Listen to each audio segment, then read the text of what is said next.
Zapanjujuća je činjenica da više od 99% ljudi na ovoj planeti ne zna zašto koristimo vremenski ciklus od 7 dana.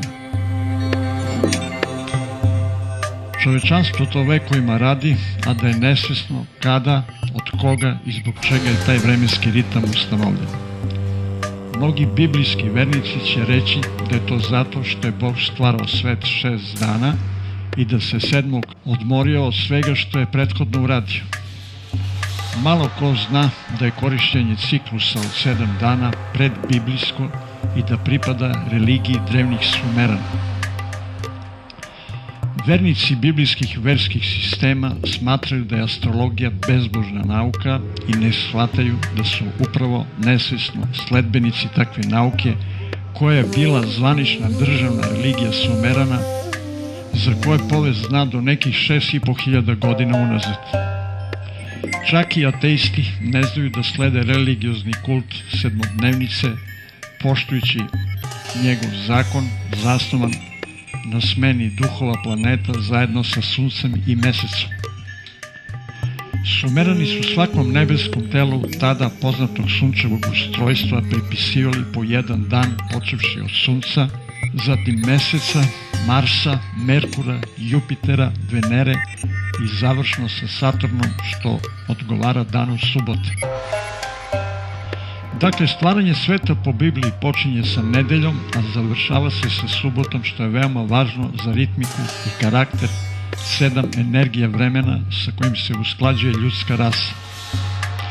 Današnji ljudi, izgubljeni u mnoštvu predrasuda o našim dalekim precima, zamišljajući ih kao lakoverne mitomane, smatraju da su dani u nedelji nevažne formalnosti. Ono čega nisu svesni je da iza toga stoji nešto mnogo dublje, što itekako određuje prirodu naše svesti, dinamiku uma i nevidljivo tka naše sudbine.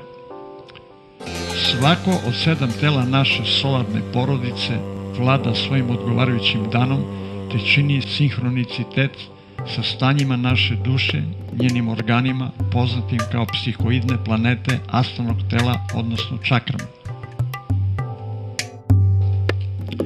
Bliže rečeno, vladari dana u sedmici odgovaraju određenim psihičkim centrima u našem istančanom biću.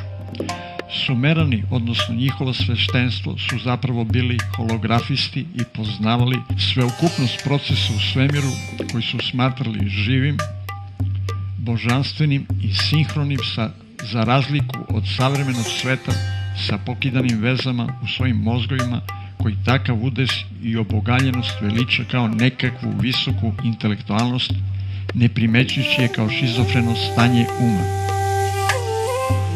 Zato intelektualci našeg doba znaju sve osim ono što je ključno za život, verujući da su slobodni od mitova prošlosti.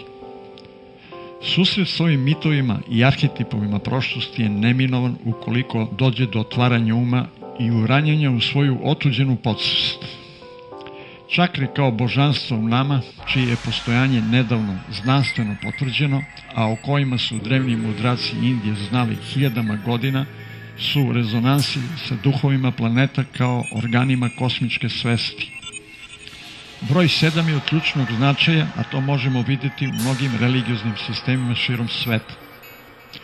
U engleskom jeziku je vidna veza između dana sedmice i planeta, kojima su nazvani pojedini dani, dok u slovenskim jezicima takve veze nema. Također imamo primer Astro naziva dana u sedmici u jeziku Vlaha, odnosno rumunske nacionalne manjine u Srbiji. Da to nije samo površna simbolika, znam iz ličnog meditativnog iskustva, prepoznavanjem vladajuće uticajne čakre svakog dana u nedelji, u srpskom vrlo neprikladnom nazivu za sedmodnevnicu. Zato nije svejedno čime se bavimo u različite dane, jer neke radnje imaju podršku, dok neke ne odgovaraju tipu energije i vibracije koja prevladava. Dane u sedmici treba zamisliti kao točak vremena, jednim od mnogobrojnih vremenskih točkova koji svi zajedno čine sistem darme kao kosmičke zakonitosti.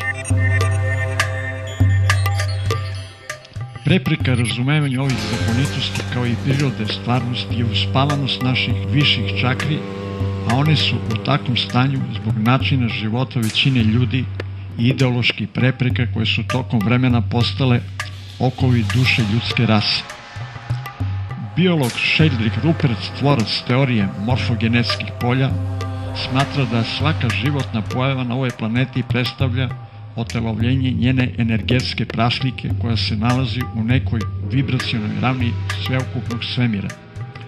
Međutim, Sheldrick se ne ograničava samo na biosferu, već i na sve ostale pojave, zaključno sa planetarno-zvezdanim ustrojstvom, a to znači da i nebeska tela poseduju sopstvenu morfogenetiku, te konačno i čitav svemir biva projektovan iz jedinstvenog morfogenetskog polja. Sheldrick zapravo nije otkrio ništa novo, što drevni mudraci nisu znali i što su iskazali arhaičnim arhetipskim simbolima koje danas smatramo proizvodom primitivnih kultura. Zapravo, moja istraživanja ukazuju da je pravoslavno hrišćanstvo, bolje rečeno istočni obred, hristijanizovana astrologija u kome su duhovi planeta prikazani pomoću ikona svetaca, pri čemu centralno mesto zauzima duh sunca, presvučen u Hrista, koji je novi bog Mitra. Tokom 80. godina sam vodio razgovor sa vođom spiritističke pravoslavne sekte u Nišu, koji je održavao obrede razgovora sa ikonama padajući u medijumski trans. Ovakve prakse su poznate širom sveta u raznim vremenima, a razlikuju se zavisno od specifičnosti kultura. Tokom čitave povesti čovečanstva se uvek događa isti proces preobražaja kosmičkih sila, stvarajući nove religije sa uvek istom astrološkom pozadinom koja je u nekadašnjoj sumerskoj kulturi bila potpuno vidljiva kao solarno-planetarno-lunarna mandala duhova.